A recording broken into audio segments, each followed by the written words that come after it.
ಎಲ್ಲರಿಗೂ ನಮಸ್ಕಾರ. Welcome to wishful ಅಡುಗೆ ಮನೆ.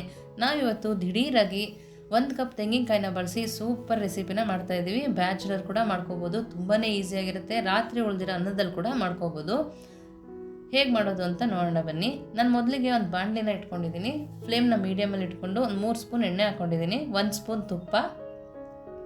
ನೀವು ಬರೀ ತುಪ್ಪದಲ್ಲಿ ಬೇಕಾದ್ರೂ ಮಾಡ್ಕೋಬೋದು. ಗೋಡಂಬಿ ಹಾಕ್ಕೊಳ್ತಾ ಇದ್ದೀನಿ, ಒಂದು ಅರ್ಧ ಹಿಡಿ ಆಗೋಷ್ಟಿದೆ. ನಿಮ್ಗೆ ಇಷ್ಟ ಇದ್ದರೆ ಸ್ವಲ್ಪ ಜಾಸ್ತಿ ಕೂಡ ಹಾಕೋಬೋದು. ನಾವಿಷ್ಟನ್ನು ನೀಟಾಗಿ ಫ್ರೈ ಮಾಡ್ಕೋಬೇಕು. ನೀಟಾಗಿ ಫ್ರೈ ಮಾಡಿ ಸೈಡಲ್ಲಿ ಎತ್ತಿಟ್ಕೊಳ್ತೀನಿ ಅದನ್ನು.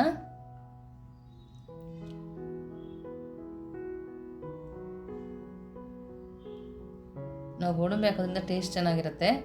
ಸಾಸಿವೆ ಮತ್ತು ಜೀರಿಗೆನ ಹಾಕ್ಕೊಳ್ತಾ ಇದ್ದೀನಿ. ಕಡಲೆಬೇಳೆ 1 ಸ್ಪೂನು, ಉದ್ದಿನಬೇಳೆ 1 ಸ್ಪೂನು, ಹಸಿಮೆಣಸಿನ್ಕಾಯಿ 5ರಿಂದ 6ನ ಮಧ್ಯೆ ಸೀಳ್ಕೊಂಡು ಹಾಕ್ಕೊಂಡಿದ್ದೀನಿ. ಕರಿಬೇವಿನ ಸೊಪ್ಪು ಸ್ವಲ್ಪ.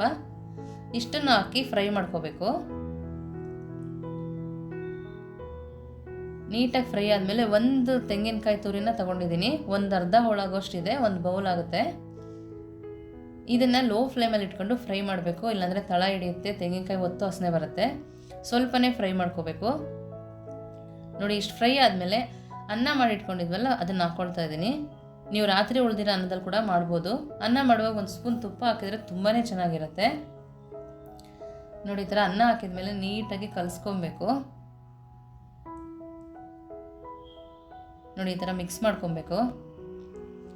ತುಂಬಾ ಸುಲಭ ಈ ರೆಸಿಪಿ ಮಾಡೋಕ್ಕೆ. ಕೊತ್ತಂಬರಿ ಸೊಪ್ಪು ಹಾಕ್ಕೊಳ್ತಾ ಇದ್ದೀನಿ ಸ್ವಲ್ಪ. ನಿಂಬೆಹಣ್ಣು ಹಾಕ್ಕೊಳ್ತಾ ಇದ್ದೀನಿ, ಒಂದು ಅರ್ಧ ಹೋಳಾಗೋಷ್ಟು ನಿಂಬೆಹಣ್ಣು ಇಟ್ಕೊಂಡಿದ್ದೀನಿ. ತುಂಬಾ ರುಚಿಯಾಗಿರುತ್ತೆ. ಸಡನ್ನಾಗಿ ಮನೆಗೆ ಯಾರು ಬಂದರೆ ಅವ್ರಿಗೆ ಕೂಡ ಮಾಡಿಕೊಡ್ಬೋದು. ನೀಟಾಗಿ ಮಿಕ್ಸ್ ಮಾಡಬೇಕು. ಕಾಯಿ ಎಲ್ಲ ಅನ್ನಕ್ಕೆ ಹತ್ತೋ ಥರ ಮಿಕ್ಸ್ ಮಾಡ್ಕೋಬೇಕು. ಫ್ಲೇಮ್ನ ಮೀಡಿಯಮಲ್ಲಿ ಇಟ್ಕೊಂಡಿದ್ದೀನಿ. ನೋಡಿ, ಎಷ್ಟು ಚೆನ್ನಾಗಿ ಕಾಣಿಸ್ತಾ ಇದೆ. ಜಾಸ್ತಿ ಮಸಾಲ ಕೂಡ ಹಾಕಿಲ್ಲ. ನೋಡಿ, ರೆಡಿ ಇದೆ. ನೀವು ಒಂದ್ಸರಿ ಮಾಡಿ ಹೇಗಿತ್ತು ಅಂತ ವಿಶ್ಫುಲ್ ಅಡುಗೆ ಮನೆಗೆ ಕಮೆಂಟ್ ಮಾಡೋದನ್ನು ಮರಿಬೇಡಿ. ಲೈಕ್ ಮಾಡಿ, ಶೇರ್ ಮಾಡಿ. Thank you.